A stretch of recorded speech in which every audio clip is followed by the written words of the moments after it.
These are the records of the generations of Jacob.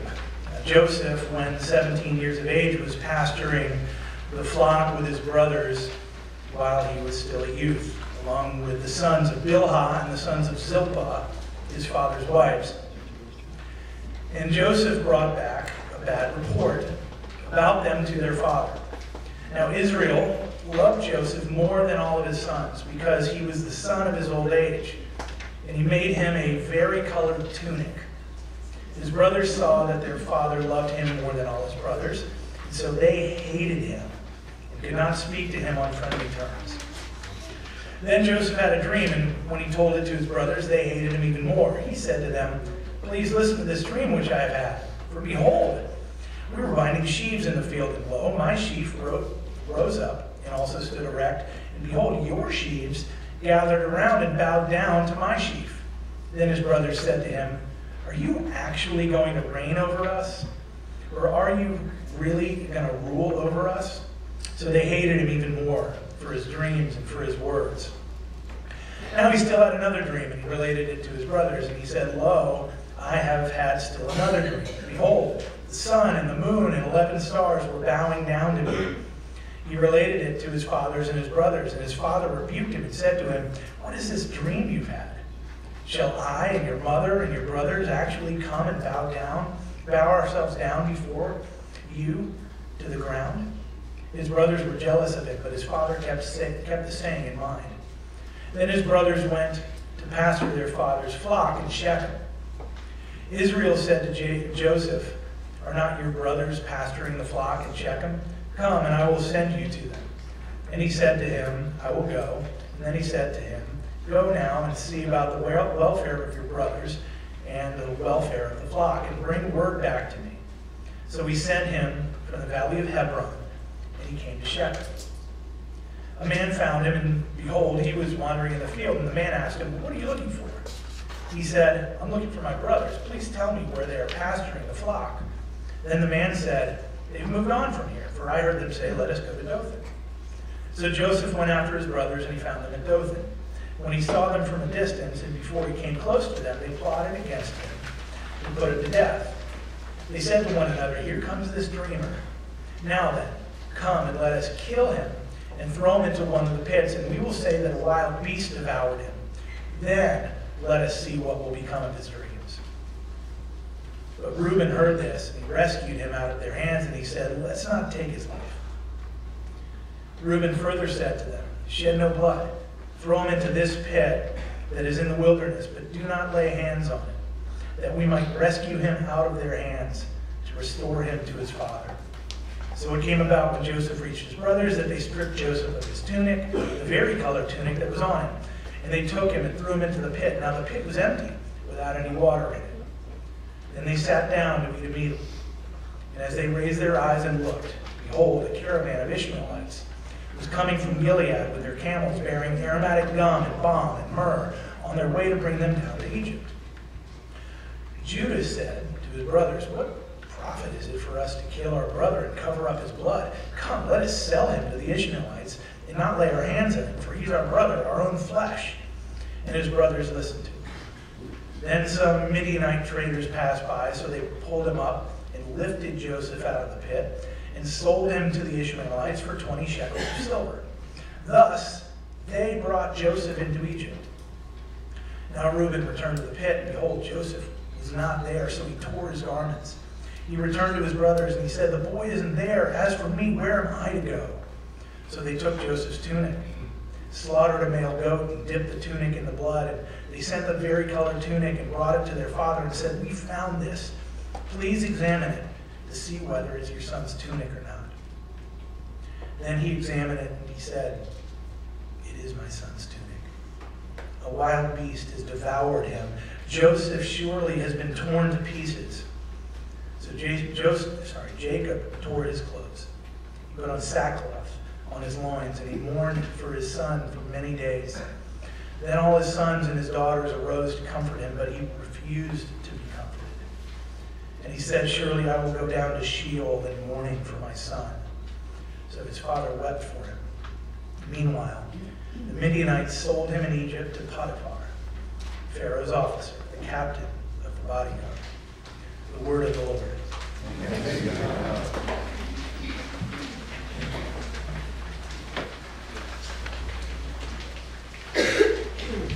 In 1975, in June of 1975, a movie was released that would come to redefine the movie business and set the stage for every summer blockbuster that would come in its wake.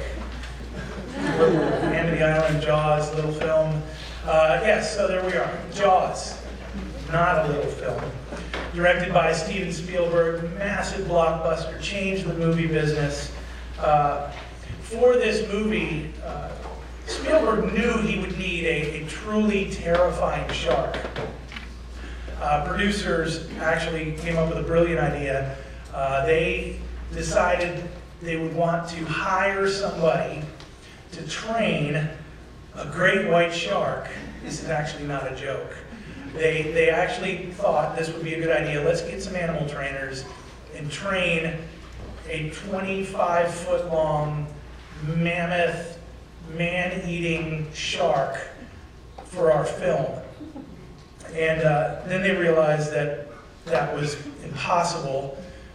So they thought, let's move on to Plan B. Plan B was, let's get some sort of little rubber prop that will act as this giant 25-foot man-eating beast.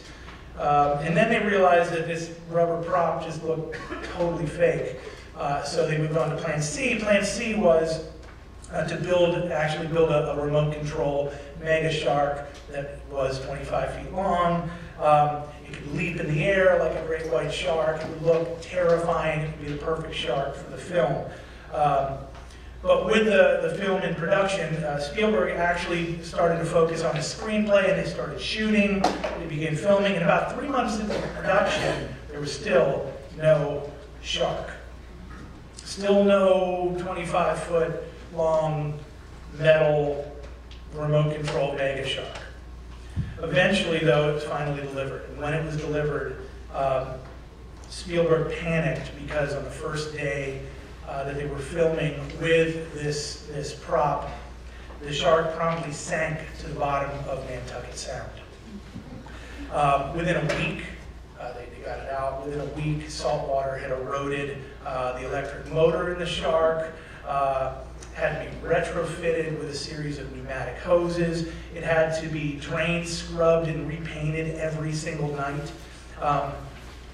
Spielberg finally came to the conclusion. He said, I had no choice but to figure out some way to tell the story without the shark. Can you imagine this?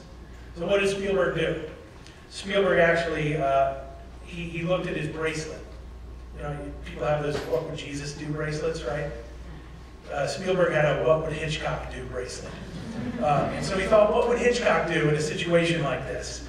Well, he realized that Hitchcock would say, it's what you don't see. It's what we don't see in the film that's truly terrifying, truly frightening. Think of Psycho, right? So Jaws, if you look back on it, if you remember Jaws was terrifying, actually, because of what the audience couldn't see. There's this terror, this dread. Where's the shark? Well, the reason I bring all of that up, the reason I bring up Spielberg, Hitchcock, Jaws, is because we actually see something similar going on in our text this morning. Like the shark in Jaws, there are a lot of things that are unseen, a lot of things that kind of lurk in the shadows of this story. See, in fact, at first glance, it might even seem like God is absent in this story. It might seem like God is absent in this passage. If you look carefully, there's no mention of God anywhere in this passage. God never speaks. God never does anything. God is never even referred to in this passage. God seems to be utterly, absolutely, completely absent. And in fact, you're going to have trouble if you look fast forward, rewind into Genesis at any point. You're going to have trouble to find any other collection of verses, any other chapter, any other story in Genesis in which God seems to be completely absent. like he does in our text today. Today, what I'm going to do is actually look at these shadows. We're going to look at what lurks in the shadows. We're going to look at three things. First, we're going to look at God in the shadows. First of all, we're going to look at sin in the shadows. We're going to get to God. Sin in the shadows. Secondly, God in the shadows. Thirdly, we're going to look at grace in the shadows. So let's jump in. First thing we look at is actually sin in the shadows, as we said. So Joseph, maybe if you're hearing this story for the first time, in fact, you're probably in an enviable position if you are hearing this story for the first place. You're in a good place because, unlike me and probably many people in this room, you heard this story since you were a little kid. You heard the story of Joseph, and he was always kind of portrayed as a hero, right? You heard the story of Joseph, good old Joseph, the hero of the story. The good boy that was chosen by God. But what's really going on in this story, as you maybe hear it for the first time, or maybe hear it anew for the first time, is that this good boy was actually hated by his brothers. Remember, you might have heard this refrain again and again and again. They hated him. His brothers hated him. We actually say it 3 times in the story that his brothers hated him. If you're hearing this for the first time, you know that Joseph's not the hero of the story. You know that he's not this good little boy. You look at him almost like a spoiled brat when you hear this for the first time. Joseph is a son that's favored by his father, and he actually lorded it over his brothers. Joseph was given a coat, as our text says, a multicolored tunic by his father. And actually the Hebrew word, the original Hebrew word, is kind of hard to translate. It might mean richly ornamented. It might mean many colors. But the key word here is rich. Jacob lavished money and gifts and favor on this one son. He lavished this favor on this one son in a way that was completely different than his other sons and his other children. Even think about the dreams. Think about what's going on here. Joseph loves these dreams. He loves to tell it to his brothers, right? He loves to tell these dreams to his brothers. He says, "You, my older brothers, are going to bow down before me." And he tells them, and they're furious. I mean, of course they're furious. You'd be furious if you heard this. What does Joseph do the next time when he realizes his brothers are furious? Well, he goes, "Hey, I got another dream. I'm going to tell it to them again and see if they get furious all over again." What does this mean about Joseph? Well, I think one thing that it means, it might mean that at the very least he's a minor sociopath, or maybe pathologically insensitive to how his actions actually impact other people that are closest to him. And it means at worst he's becoming an evil person. He's becoming arrogant, maybe even cruel. And his brothers respond in a really unique way. Again, we go back to the original language that this was written in, the Hebrew. The original Hebrew is kind of spare. There's no unnecessary flowery words. As I mentioned, there's 3 times they hate him. Hate. Jealousy, resentment, bubbling deep down in their lives. Think about this. Think about what resentment does. Carrie Fisher, remember her? She played Princess Leia in the Star Wars films. She just died right around Christmas time. Carrie Fisher said this about resentment. She said, "Resentment is actually like drinking poison and waiting for the other person to die." Wisdom and humor, I love it. Yeah. See, if we're honest, this is what's going on with Joseph's brothers. They're drinking that poison and hoping and waiting and wishing for Joseph to die. And I said, if we're honest, there are things in our lives that lead to jealousy, that lead to anger, that lead to hate, that lead to resentment for other people, maybe people that we love, people that are near and dear to us. Do you ever get uneasy and maybe a sometimes all-consuming fear that other people, friends or loved ones, are doing something or are experiencing something that you're not experiencing? If so, you're probably suffering from something that's known as FOMO, or fear of missing out, right? You ever heard of this? Fear of missing out? It's a sometimes energizing, sometimes terrifying anxiety that you're missing out on something. It could be something absolutely terrific. It could be a party that other people are going to and you didn't get to go to. Maybe it's a new movie. Maybe it's a new special relationship. Maybe it's a spouse or a child or a friend or a grandchild or a delicious meal. See, this fear of missing out is actually an age-old problem that has been accelerated because of the phenomenon of social media. Twitter, Facebook, Snapchat, whatever it happens to be, whatever your social media of choice. Social media expert Mark A. Smith actually explained it this way. He said, "Those who used to dine behind thick stone walls and had caviar now do so, but they tweet about it. And they can be seen by those sitting down to dinner at Chipotle." In the New York Times, Jenna Worthman wrote about a friend who works in advertising who told her that she felt perfectly fine about her life until she opened Facebook. And the friend said, "Then I'm thinking, I'm sitting here, I'm 35 years old, I have 3 roommates, and oh no, it looks like they have a precious baby and a mortgage, and I wanted to die." See, Worthman claims that social media updates can make our simple domestic pleasures pale in comparison to all the fun things that other people or that we should be doing. See, that's what's going on in Joseph's life. It's like an ancient Near Eastern version of FOMO, Facebook, if you would. That's what's going on with Joseph's brothers. Underneath what looks like a really nice, big, prosperous, loving family, there were hidden depths of brokenness and sin that will destroy the family, actually, if somebody doesn't deal with them. And then there's Jacob, also known as Israel in the story, the father in the story. This guy, the piece of work. Of all people, this guy should have known better, because if you've read in the past stories about Israel's account, Jacob's account in Genesis, you might recall that he also knows what it's like to grow up in a family where there is a favored son, and it's not him. So Jacob, Israel of all people, ought to know this. His father had a favorite, and it wasn't him. But he perpetuates it. He even has a favorite wife. Notice the apologetic for polygamy here.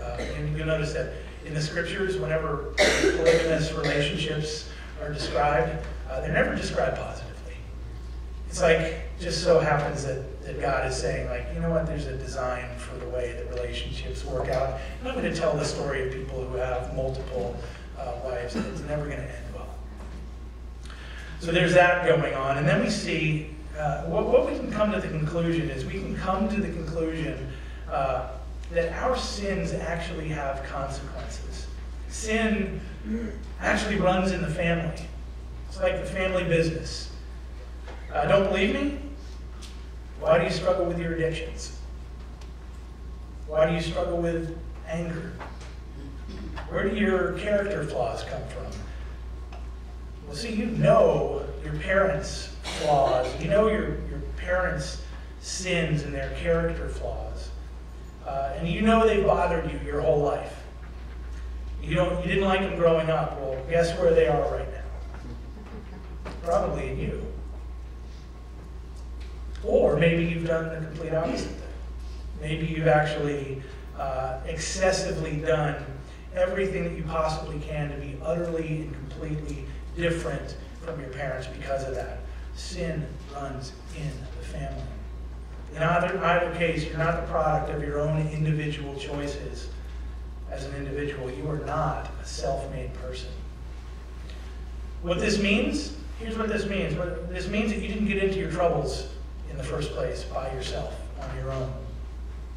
And the only way you got into them is through relationships. What this tells us is that the only way that we get out of these problems, the only way that we get out of these troubles, these patterns, these addictions is actually also through relationship. We actually need people speaking into our lives. You need that. You need people speaking into your life with remarkable love and grace and truth. You need that. You need community in your life. But most of all, you need a relationship with God. You need a relationship with God who's going to disagree with you. Who's not going to tell you, hey, everything's great. Somebody who's going to disagree with you and point you in a different direction. So you actually have access to this power. You have access to this power ricocheting around in your life, showing you what's wrong with you and the things that you don't know about yourself. This power that you have in your life can actually lead you on a journey to deal with what's wrong with you. So I think it's difficult, or I think it's important to recognize sin operating in the shadows. I think it's not difficult to recognize the sin that's operating there. But what about God? What about God in the shadows? Let's look at that for a little bit. Look at Joseph's dreams. These two dreams that he has are actually really interesting, especially when you consider the historical context of the culture in which Joseph and his brothers were living. The culture in which they lived was actually hierarchical. It was not just hierarchical, but it was patriarchal. Essentially, what that means in English is that men had all the rights, and not just men, but the oldest son had all the rights. The oldest son would be the heir of fortune. The oldest son would be the heir of the family, the one who took care of the family. All the other younger sons and daughters would be dependent upon the oldest son. But here's the deal. In that culture, the youngest always bows down to the oldest. The oldest would never bow down to the youngest. So not only is Joseph crazy when he tells this dream, because it just doesn't compute, because it's kind of offensive and he's being a jerk, but it also doesn't make sense because culturally, that's not the way things operated. Well, what happens here? Remember the dream. What we have here is something that's radically subversive. God is saying that through these dreams, I'm actually going to save this family. And I'm going to do it, in a way that completely turns the social mores and flips them on their head. See, God does have a dream for this family. But the dream is utterly, radically, completely different from what they and what society thought at the time. So you notice everyone's reaction. Remember, not just the brothers, but Jacob, the father. Jacob thinks this is ludicrous. They're outraged because there's no way that this would ever happen. It's impossible to them. It would never happen, but as we do read, it does happen. And it happens through a string of really improbable accidents. The other thing is these accidents. Just think about this for a second. Remarkable. Joseph's salvation, the salvation that we see through Joseph it's not a simple thing. In fact, it's like really, really complex. This is where we start to see God operating in the shadows. It says, as singer-songwriter Mark Hurd, we put some lines of his song in the bulletin at the beginning of the service. Mark Hurd said, he would call it the strong hand of love hidden in the shadows. For example, again, it was a long passage. Jacob sends Joseph to see his brothers. The brothers are raising at Shechem. He decided not to stay there. They decided not to stay there, but they go to Dothan, which is in the middle of nowhere. And if something bad had happened, no one would have ever known. So Joseph goes to where they had been, and he just so happened to have heard a group saying that he just so happened to run into somebody who just so happened to hear a group of young men saying that they were going to Dothan. And then there's Reuben, who just so happens to be there to save Joseph from being killed. And he just so happens to not be there when the other brothers sell him to the Ishmaelites. But here's the kicker. Spoiler alert. I hate to spoil the end of Genesis for you. But the family actually gets delivered. The family gets saved. Years later, there would be a massive famine in the land, and Jacob and his family were dependent upon this foreign power, Egypt, to be saved. And again, it just so happens that Joseph would then, at that time, be second in command only to Pharaoh in Egypt, the most powerful empire in the world at the time. And he will actually bring deliverance to his family. He'll actually save his family, his brothers, his sisters, and their families. He'll save them from starvation and death. And if all of these little things hadn't happened just this way, if Joseph hadn't been killed, if Joseph had been killed and not sold, or if Joseph had not been killed or sold, unless every single little detail goes exactly the way it happened, everybody dies. Here's the point. Every single detail, every coincidence couldn't be a coincidence. Because if it didn't happen, Joseph's family dies, and every single person, tens of thousands of people, other people die. And more than that, the entire Messianic line, the Messiah's line, the one from the line of family from whom Jesus would come, would have died off in an instant. All of them would have died. Deliverance by the strong hand of love, hidden in the shadows. So what does this mean for your life? Well, it means that God's at work in the shadows. The times when you think that God is absent, the times when you think that God has rejected you, the times that you cry out to the void and hear no answer, God is at work. He's shaping you and he's molding you. Sometimes he delivers you from pain and from trouble. Probably more often than not, he delivers you through pain and trouble. I mean, you can look at the scriptures. St. Peter gets thrown into prison. They pray, earthquake comes, prison walls are torn down, and they escape miraculously, right? Hallelujah. John the Baptist, thrown in prison. His followers pray. He gets beheaded. His head's put on a tray and paraded around in front of the king. So here's the thing. Look at Joseph. If he had been saved from the one thing that he wanted to be saved from, he would have been lost. He would have been lost in a way more profound way later on. He actually had to be lost in order to be saved. If he had been saved in that moment, he would have been lost forever. He had to go on a journey. Marilyn Robinson, in her book Home, says that God lets us wander so that we will know what it's like to come home. See, in other words, God was caring for Joseph in his silence, in his hiddenness, in his darkness. God is at work in the shadows. So give me hope, preacher. I can see God in the shadows, but please give me some grace in the shadows. Well, see, here's where we really see it applied. Here's where we can really see it. See, when suffering comes into your life, any disappointment, any setback, it can devastate you, right? It can really destroy you. It can harden you. It can make you bitter. It can turn you into a really terrible person. So what do? Where do you turn?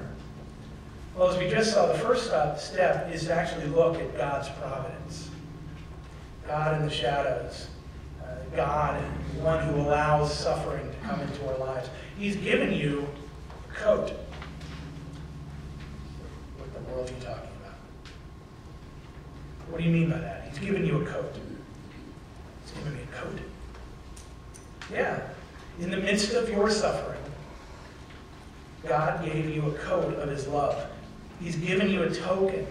He's given you a token of this assurance of his love. He's given you a sign that he utterly loves you. Suffering all by itself could ruin a person. But suffering plus the absolute assurance of the love of God can turn you into something really great. See, I recognize, though, that it's not so simple. Usually when bad things happen in our lives, what usually happens? This happens not just for Christians, but it also happens for people who don't identify themselves as Christians.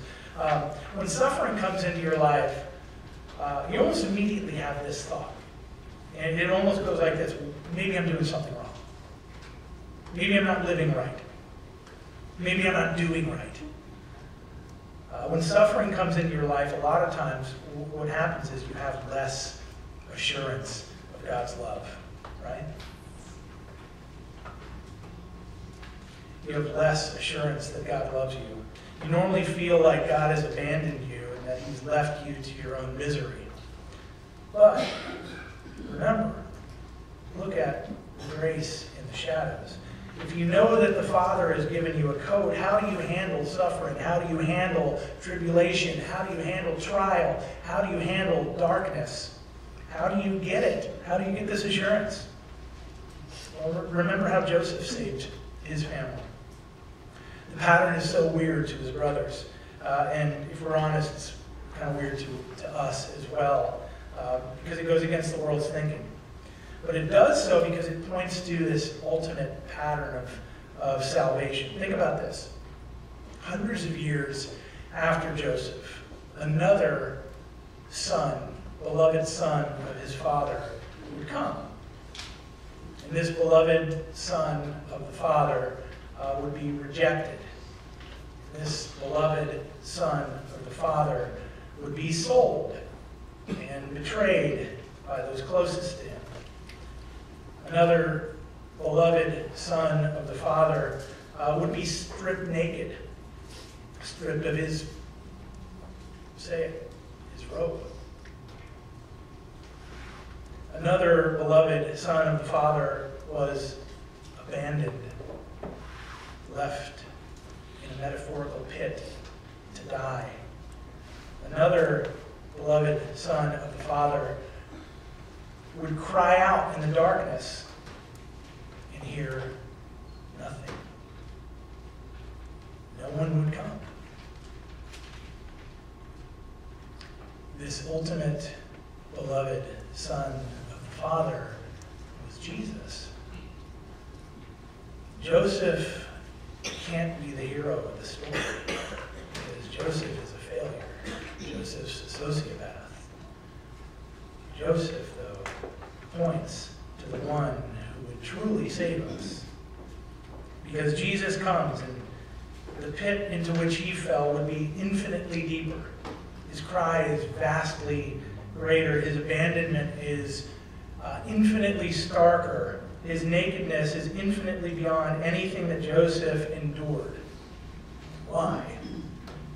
Because when Jesus was on the cross, he wasn't just physically naked.